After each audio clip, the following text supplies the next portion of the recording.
The Galactic Assembly had convened in the Great Hall of Kepler Station, suspended in the void between three suns. Representatives from 47 species sat in their specialized atmospheric pods, their forms as diverse as the worlds they hailed from. The crystalline Vexhi hummed in frequencies that made nearby metals vibrate, while the gaseous Anthari flickered between visible and ultraviolet spectrums. At the center of it all sat Commander Elena Vasquez, the sole human representative, looking remarkably ordinary in her blue uniform. The debate had raged for hours. The Krillian hive mind, speaking through their designated drone, clicked their mandibles in irritation. The humans request membership in the Galactic Council, yet they bring nothing of value. No unique technology, no rare resources, no psychic abilities. What contribution could such a primitive species possibly offer? Murmurs of agreement rippled through the assembly. The graceful Selenites, with their translucent skin and three hearts, pulsed in synchronized disapproval. The machine-like construct delegates remained silent. Their optical sensors focused on Elena with what might have been curiosity or calculation. Ambassador Thexani of the Voidwalkers rose from his gravitational field generator, his form shifting between dimensions. In all our millennia of civilization, we have cataloged the gifts of every species. The Zephyrians control weather systems across entire planets. The Mentalic Order can reshape reality with thought alone. The eternal synthetics have conquered death itself. His voice resonated across multiple planes of existence. What do humans possess that we do not? Elena stood slowly, her movement drawing the attention of beings who could level mountains with a thought or bend space-time with their will. She was 5.5 feet tall, weighed perhaps 60 kilograms, and possessed no visible augmentations or supernatural abilities. In this gathering of cosmic powers, she seemed absurdly fragile. "May I tell you a story?" she asked simply. The question caused a ripple of confusion. The hive mind's translator struggled with the concept. Story? Define this term. A narrative. An account of events, real or imagined, designed to convey meaning or experience. The Anthari representative flickered rapidly, their excitement causing their atmospheric pod to strobe. Fascinating. You speak of information transfer through sequential data packets arranged in temporal order. Not exactly, Elena smiled. More like sharing what it means to be alive. The construct delegate's optical array clicked as they processed this. Inefficient. Direct neural download would transfer experience faster. Yes, Elena agreed. But would it transfer the wonder? Before anyone could object, she began. Once, on a small blue world circling an ordinary yellow star, there lived a species that learned to dream before they learned to think.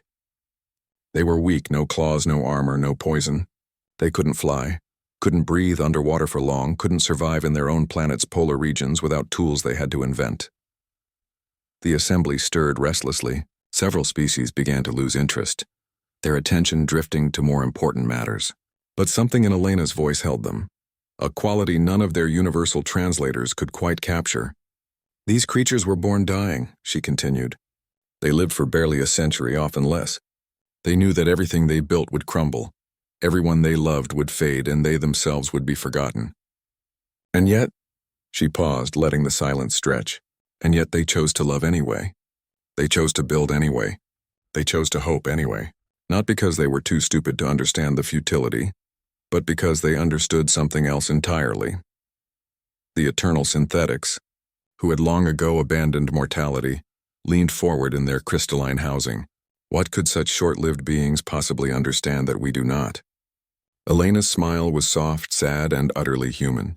That the briefness doesn't make it meaningless. It makes it precious. Something shifted in the great hall. The constant humming of the Vexhi crystal structures quieted. The Anthari stopped flickering. Even the timeless Voidwalkers seemed to focus more intently on her words. They invented something that didn't exist anywhere else in the universe, Elena said. They called it sacrifice. Not the simple exchange of resources for advantage, but the giving up of something precious for no logical reason at all. Parents who would die for children who might never remember them. Strangers who would risk everything to save someone they'd never meet again. Lovers who would give up eternity itself for one perfect moment together. The Krillian drone clicked uncertainly. The hive mind had never encountered behavior that didn't serve collective survival. This is illogical. Yes, Elena said simply. It is. And it's the most beautiful thing in the universe. She gestured to the viewing ports where stars wheeled in their ancient dance. You've all conquered death, transcended physical limitations, achieved powers beyond imagination. You've optimized yourselves for survival and efficiency, but you've forgotten how to choose love over logic, beauty over benefit, hope over evidence. The chamber had fallen completely silent. Even the background hum of life support systems seemed muted. That's what humans bring to this galaxy, Elena said quietly. The memory of what it meant to be mortal, and the wisdom that came from choosing to be more than survival demanded. We carry the echoes of every species' first dream, before they became too advanced to remember why they once reached for the stars with tears in their eyes. Ambassador Thex Ani's form stabilized for the first time in eons, becoming almost solid. You're saying that in becoming perfect we've lost something? I'm saying that you never lost it, Elena replied. It's still there in every one of you. You just need someone to remember it for you. She looked around the assembly, meeting the eyes or optical sensors or psychic emanations of each delegate. When a human child asks for a story, we don't just transfer information. We share the gift of wondering what if. We pass on the courage to dream impossible dreams and the stubborn refusal to accept that anything, even death, is truly the end. The vote, when it came, was unanimous.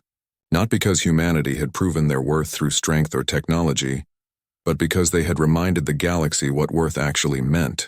As the session ended and the various species began to depart, the youngest member of the Selenite delegation, barely 3 centuries old, approached Elena with something that might have been wonder pulsing through their translucent features.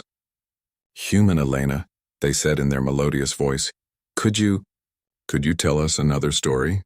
Elena smiled, and in that moment 47 civilizations remembered what it felt like to be young.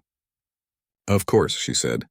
Let me tell you about a species that learned to sing before they learned to speak, and how their lullabies saved the universe. And in the vastness of space, the stars themselves seemed to lean in closer to listen.